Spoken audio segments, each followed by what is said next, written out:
Hello students. So in the last class we discussed about K-map and I hope you understand what the concept is and why we use it.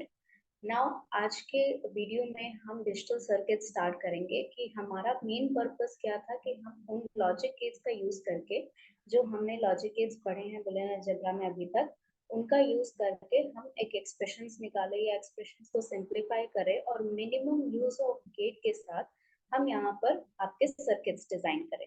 तो जो digital circuits हम लोग यहाँ पढ़ने वाले हैं आज they are known as encoder and decoder. तो इनकोडर क्या होता है, डिकोडर क्या होता है, आज हम यहाँ पर आपको बताएंगे।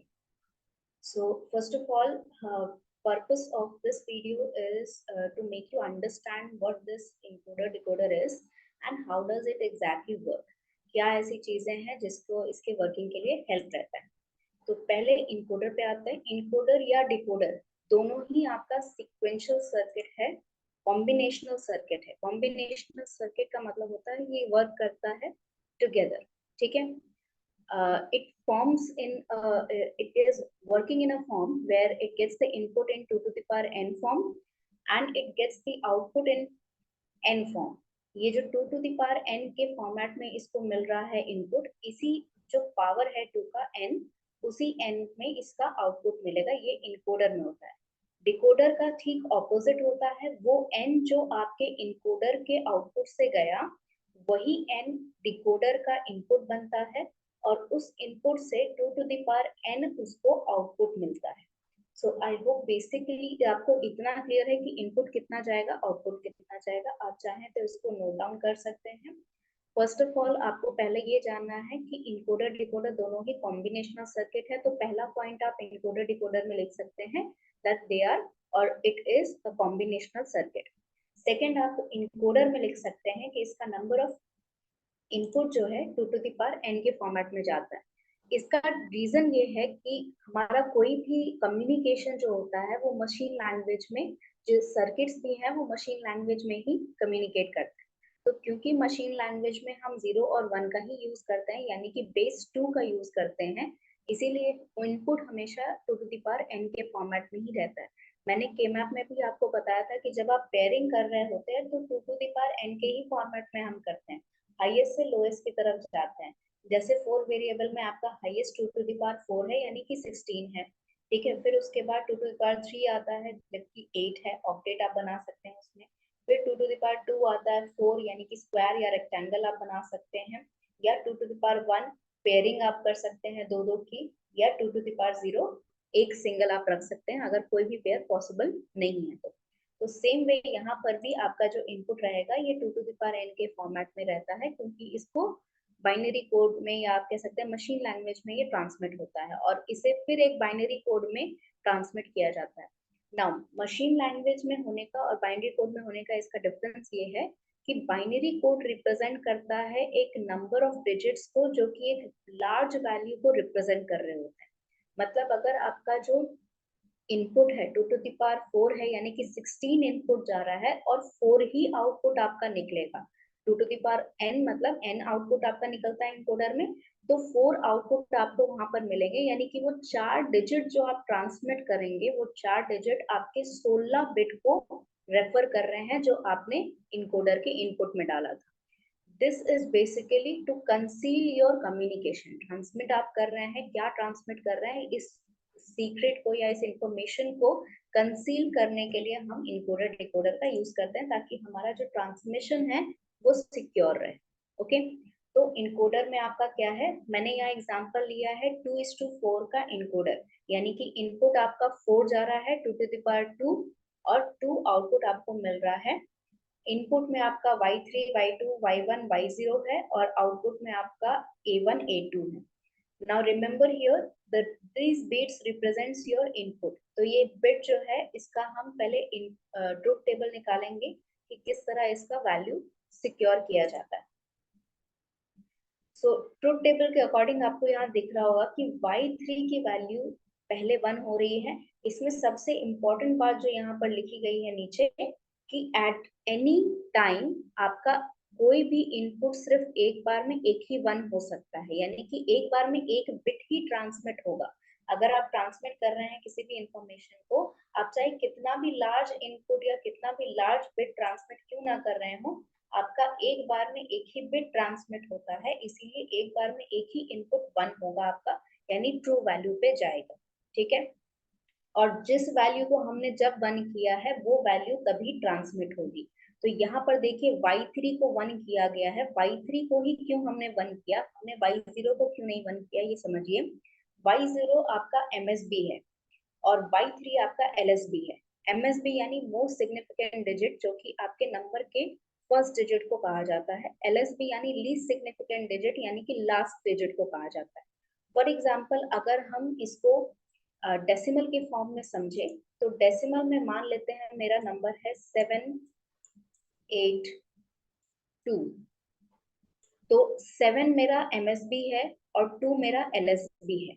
तो जब भी ट्रांसमिट होता है इनकोडर से, इनकोडर आप समझ लीजिए कि सेंडर के तरफ से जा रहा है, तो सेंडर की तरफ से जाने वाला जो डाटा होता है वो हमेशा हम उल्टा भेजते हैं। इसका रीजन मैं बता दूं कि अगर मैंने 7 के आगे एक 0 लगा दिया तो आपके डिजिट का वैल्यू चेंज नहीं करता है, लेकिन अगर मैंने 2 के आगे एक 0 लगा दिया तो आपका डिजिट का वैल्यू चेंज कर जाएगा, आपका बिट्स वैल्यू चेंज कर देंगे। यहाँ पर जो 2 आपके वंस प्लेस में था, अब ये टेंस प्लेस में है, तो यहाँ पर ये 700 की जगह 7820 बन गया।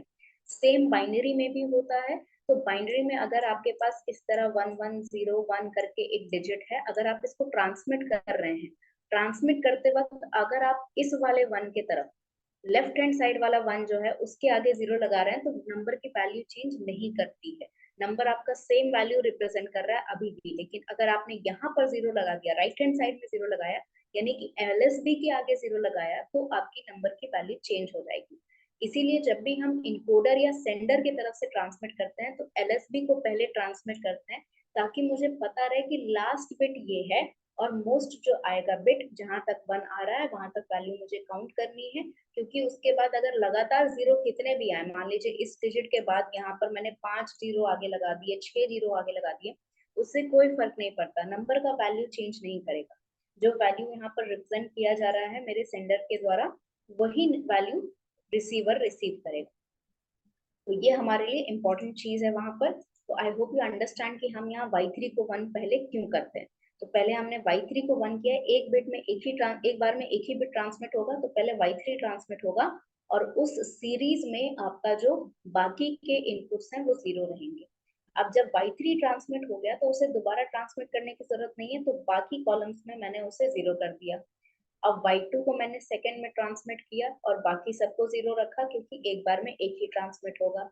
जब y2 ट्रांसमिट हो गया तो बाकी सीरीज में मैंने उसको भी 0 कर दिया, सॉरी।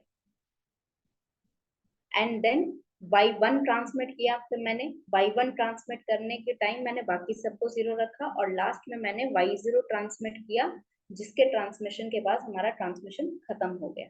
ठीक है, आउटपुट जो है आप सीरीज में दिखा सकते हैं। यहाँ पर आपका जो सीरीज यहाँ रिप्रेजेंट हो रहा है आउटपुट में, वो सेम सीरीज है या सेम सीक्वेंस है जो कोई भी 2 वेरिएबल के लिए बनता है, 0 0 0 1 1 0 1 1। इसमें कोई रिप्रेजेंटेशन नहीं हो रहा है, कोई एडिशन नहीं हो रहा है, कोई लॉजिक नहीं लग रहा है, सिंपली हमने 2 वेरिएबल का जो कॉम्बिनेशन बनता है, हमने वो कॉम्बिनेशन यहाँ पर इनपुट के साथ लगा दिया है। तो आप अगर यहाँ पर पहला ट्रांसमिशन कर रहे हैं y3 का, तो 0 0 पे y3 ट्रांसमिट होगा, यानी कि ये वैल्यू रिप्रेजेंट करता है y3 को। 0 1 पे सेकेंड यूनिट ट्रांसमिट हो रहा है, यानी कि y2 को रिप्रेजेंट कर रहा है। ये वाला 1 0 आपके थर्ड यूनिट यानी y1 को ट्रांसमिट कर रहा है और लास्ट आपका 1 1 y0 को ट्रांसमिट कर रहा है। तो अगर हम इसका लॉजिक निकालेंगे तो हमारे पास यहाँ पर कुछ इस तरह का इक्वेशन आता है A1 के लिए और A2 के लिए। अब ये कैसे निकाला हमने, मैं थोड़ा पीछे आपको जाके दिखा देती हूँ। जो भी वैल्यूज यहाँ पर y0 के लिए और y1 के लिए 1 है, ट्रू वैल्यूज हैं, हम उन्हीं वैल्यूज को लेंगे। तो यहाँ पर जैसे कि मैंने कहा कि ये वैल्यू रिप्रेजेंट कर रहा है y3 को, ये वैल्यू रिप्रेजेंट कर रहा है y2 को, ये वैल्यू रिप्रेजेंट कर रहा है y1 को और ये वैल्यू रिप्रेजेंट कर रहा है y0 को। तो y3 तो आपका कहीं पर है नहीं, लेकिन यहाँ पर y2 में A01 है और y0 में A01 है। तो आप A0 की वैल्यू यहाँ देख सकते हैं, y3 एंड y1 है। ठीक है, सेम वैल्यूज आपको यहाँ पर A1 का भी मिलेगा, Y3 सबसे आपका 1 1 है, ठीक है, जो 1 1 रिप्रेजेंट कर रहा है वो Y3 के लिए है, जो 1 0 रिप्रेजेंटेशन हो रहा है वो Y1 के लिए है, और सॉरी Y2 के लिए है, और जो 0 1 रिप्रेजेंट हो रहा है वो Y1 के लिए। तो 0 0 जो रिप्रेजेंटेशन है वो Y0 के लिए, इसीलिए यहाँ पर नहीं दिखाया गया। जो ट्रू वैल्यूज ऐड करके हम यहाँ लिख सकते हैं उसको यहाँ पर रिप्रेजेंट कर दिया गया ना। और गेट का यहाँ पर क्यों यूज हुआ है, उसका रीजन ये है कि और गेट में अगर आप कितने भी वेरिएबल्स डाल रहे हैं तो अगर उसका इक्विवेलेंट वैल्यू 1 हो जा रहा है तो हमें जो है काफी नंबर ऑफ सीक्वेंस मिल जाएगा ये जानने के लिए कि कौन सी वैल्यू उसमें से 1 है जिसकी वजह से रिजल्टेंट 1 आया, राइट। तो इसीलिए हम और गेट यहाँ पर यूज करते हैं, and through this logic expression we can get this circuit diagram. Circuit diagram आप देख सकते हैं, हमने दो और गेट का यूज किया है, एक में हमने Y3 और Y2 डाला which represents A1, and एक में हमने Y3 और Y1 वाला which represents A0। I hope you understand, इसमें कोई भी लॉजिक उतना आपको समझने लायक चीज उतना नहीं है जिसमें कंफ्यूजन हो। बहुत सिंपल सी चीज है, जिस तरह आपने यहाँ पर लॉजिक ट्रुथ टेबल लगाया है, सेम वे में यहाँ पर आपको इसको अंडरस्टैंड कर लेना है कि ये वैल्यू जो है आपकी 0 to 3 तक जा रही है, ठीक है। जो वैल्यू आपकी डेसिमल में रिप्रेजेंट हो रही है यहाँ पर आउटपुट में, वो वैल्यूज आपकी Y0 से Y3 तक रिप्रेजेंट हो रही है ऐसे ही। और जिस वैल्यू को मैंने 1 रखा है उसी वैल्यू को यहाँ पर मैंने एक्सप्रेशन में इंक्लूड किया है, और उसी एक्सप्रेशन के बेसिस पे मैंने इसका सर्किट बना दिया। आई होप कि आपको इनकोडर क्लियर हो गया हो। नेक्स्ट मूव ऑन करते हैं डिकोडर की तरफ। तो डिकोडर भी हमने, क्योंकि यहाँ पर 4x2 का इनकोडर बनाया है, तो हमने 2x4 का ही डिकोडर का इस्तेमाल किया है। नाउ दो चीजें आपको याद रखनी है, डिकोडर भी आपका कॉम्बिनेशनल सर्किट है। दूसरा, इनपुट यहाँ वही n के फॉर्म में आता है, वही n जो इनकोडर में गया है। अब मान लेते हैं इनकोडर डिकोडर अगर आपको लगाना है किसी सर्किट में, तो ऐसा नहीं है कि इनकोडर आप 16:4 का लगा दे और डिकोडर आप 2:4 का लगाए, वो पॉसिबल नहीं है। अगर 16:4 का इनकोडर लगा है तो डिकोडर भी आपका 4:16 का लगना चाहिए, क्योंकि जो आउटपुट को आप कंसील करके सेंडर की तरफ भेज रहे हैं, रिसीवर को उसी इनपुट को लेकर आपका ओरिजिनल इनपुट रिप्रेजेंट करना है उसके आउटपुट में। इसीलिए आप इनकोडर डिकोडर वही लगाएंगे जो आपस में कंपैटिबल है, इसीलिए इसको कॉम्बिनेशनल सर्किट कहा जाता है। ये दोनों कॉम्बिनेशन में ही यूज कर सकते हैं। तो आप अगर 4x2 का इनकोडर लगा रहे हैं तो 2x4 का ही डिकोडर लगाना है आपको किसी भी सर्किट में। दूसरा, जो इनपुट आप एक तरह से समझ लीजिए कि इनकोडर में जा रहा है, वही सॉरी जो आउटपुट इनकोडर का निकल रहा है वो डिकोडर का आपका इनपुट है। पर उसके साथ साथ आप एक इनेबल सिग्नल लगा रहे हैं। ये इनेबल सिग्नल जब तक 1 रहेगा तब तक आपके रिसीवर को पता है कि मुझे उतनी वैल्यूज को रिसीव करना है जो इनकोडर से आ रही है। जैसे ही इनेबल का वैल्यू 0 हो जाएगा या इनेबल का वैल्यू जहां तक 1 है वहां तक रिसीवर उस डाटा को कॉम्प्रीहेंड नहीं करेगा, यानी कि अगर उसमें कोई डाटा मिल भी गया उससे, वो उस डाटा को इवेलुएट नहीं करेगा। इवेल्युएशन उसी डाटा का होता है जिस डाटा पे इनेबल सिग्नल आपका 1 है। तो अगर आप 4 बिट भेज रहे हैं, 6 बिट भेज रहे हैं, 10 बिट भेज रहे हैं, जितना भी बिट उसको भेज रहे हैं, सेंड कर रहे हैं डिकोडर को, उतने बिट तक के लिए आपको इनेबल सिग्नल 1 करके रखना होगा, तभी वो काउंट करेगा कि मेरे पास अगर 4 सिग्नल आया है जो कि इनेबल 1 है तो मैं 4 ही बिट डाटा रिसीव करूंगा। तो 4 बिट डाटा तक वो रिसीव कर लेगा और उसके बाद वो बंद कर देगा, क्योंकि इनेबल सिग्नल उसके बाद 0 हो गया। तो आई होप यू अंडरस्टैंड। तो यहाँ पर देखिए हमारे सर्किट डायग्राम में एक चीज और ऐड हो जा रही है, दैट इज इनेबल सिग्नल। तो वही आउटपुट जो हमारा इनेबल का इनकोडर का था वो डिकोडर का इनपुट है, और जो हमारा इनपुट था इनकोडर का वो आउटपुट है डिकोडर का। ये बिल्कुल ऑपोजिट है। अगर हम इनेबल सिग्नल को हटा दें तो हमारा इनकोडर डिकोडर पैरेलली आपको मिरर इमेज की तरह दिख सकता है, ठीक है। Next coming to the truth table. तो ये ट्रुथ टेबल में क्या चीजें हैं, यहाँ पर ट्रुथ टेबल में इनेबल सिग्नल देखिए जब 0 है तब सब चीजें ही 0 हैं, क्योंकि आपको कोई भी वैल्यू कॉम्प्रीहेंड नहीं हो रही है वहां पर। जब इनेबल सिग्नल 1 है तब हमने सीक्वेंस बनाया 2 बिट के डाटा के लिए जो हमने सेंड किया था as a output of encoder. यहाँ पर देखिए जब रिसीव हो रहा है तो y0 पहले रिसीव हो रहा है, क्योंकि मैसेज आपका कभी उल्टा रिसीव नहीं होता ना, मैसेज तो सीधा रिसीव होता है। तो जो वैल्यू हमारी MSB थी वो वैल्यू पहले रिसीवर में जाएगी, यानी डिकोडर में जाएगी। तो MSB पहले आएगा, फिर उसके बाद जाते जाते हम LSB तक जाएंगे, यानी कि y0 पहले वाले में 1 होगा, सेकेंड में y1 1 होगा, फिर उसके बाद नेक्स्ट सीरीज में हमारा y2 1 होगा और लास्ट में हमारा y3 1 होगा। इसमें याद रखिएगा इनेबल सिग्नल ट्रुथ टेबल में इंक्लूड करना बहुत इंपॉर्टेंट है। अगर आप डिकोडर का ट्रुथ टेबल बना रहे हैं, you need to include the enable signal and keep it 1 till the data that you want to require to send. जो रिक्वायरमेंट है आपकी डाटा की, चाहे आप 2 बिट भेज रहे हैं, 4 बिट भेज रहे हैं, 8 बिट भेज रहे हैं, जितना भी बिट आप सेंड कर रहे हो उसको 3 बिट 3 वेरिएबल भेज रहे हो, जितना वेरिएबल का आपका सीक्वेंस बनेगा उतने वेरिएबल के सीक्वेंस तक के लिए इनेबल आपका 1 रहना चाहिए। इनेबल कभी 0 नहीं होता है। जब तक आपका इनेबल 1 है तब तक डाटा रिसीव होगा, कॉम्प्रीहेंड किया जाएगा, अदरवाइज इनेबल सिग्नल 0 तो कोई भी डाटा कितना भी सेंड कर लो किसी काम का नहीं है डिकोडर के। एम आई क्लियर ना? अब इसका हम कैसे लॉजिकल एक्सप्रेशन बनाते हैं ये समझिए। लॉजिकल एक्सप्रेशन आपका बनता है अगेन वही, y1 y0 रिप्रेजेंट हो रहा है 0 0 पर, y1 रिप्रेजेंट हो रहा है 0 1 पर, y2 रिप्रेजेंट हो रहा है 1 0 पर और y3 रिप्रेजेंट हो रहा है 1 1 पर। तो यहाँ पर हमारे जो एक्सप्रेशन होते हैं वो कुछ इस तरह बनते हैं। y3 के लिए अगर मैंने जो वेरिएबल है 0 पे बार लगेगा और 1 है उस पे बार नहीं लगेगा, इस चीज को हम लेके चल रहे हैं। तो y3 के लिए हमारे पास इनेबल इनटू a1 a0, ठीक है, a1 a0 1 1 है y3 के लिए, y2 के लिए a0 0 था इसीलिए यहाँ बार लगा, y1 के लिए a1 0 था तो इसीलिए वहां पर बार लगा, और y0 के लिए दोनों पे 0 था इसीलिए दोनों पे बार लगा। तो उसी इक्वेशन को हमने मल्टीप्लिकेशन के फॉर्म में यानी कि एंड गेट के रिप्रेजेंटेशन में लिख दिया है। तो इनेबल सिग्नल तो आपका सब में जाएगा बिना किसी बार के, सिग्नल 1 है 1 करके आपको सेंड कर देना है, ठीक है। बाकी वेरिएशन के लिए आपको नॉट गेट का हेल्प लगेगा और एंड गेट का हेल्प लगेगा।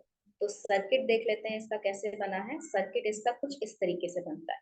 इनेबल सिग्नल हमारा जा रहा है चारों ही एंड गेट में, उसके साथ साथ हमारा A0 और A1 जा रहा है, एक A0 जाएगा, एक A1 जाएगा, एक A0 बार जाएगा, एक A1 बार जाएगा। तो जहां जहां जो रिप्रेजेंट हो रहा है वहां वहां 3 इनपुट के फॉर्म में आपका एंड गेट काम कर रहा है और y3 y2 y1 y0 आपको उसी एक्सप्रेशन में मिल रहा है जो हमने पिछली वाली स्लाइड में देखा था। I hope you understand everything and basic concept अगर आप याद रखेंगे तो डिकोडर इनकोडर बहुत ही आसान चीज है। अगर कोई भी कंफ्यूजन होता है तो आप वहां पर कमेंट सेक्शन में मुझे लिखकर भेज सकते हैं। I can again make another video for you to be able to understand more. आप इसका यूज करके अगर आपको ये कॉन्सेप्ट समझ में आ गया है तो इसका यूज करके आप एक बार 8x3 का इनकोडर या 3x8 का डिकोडर बना के देखिए। If you have any doubt right it in the comment section. Thank you so much.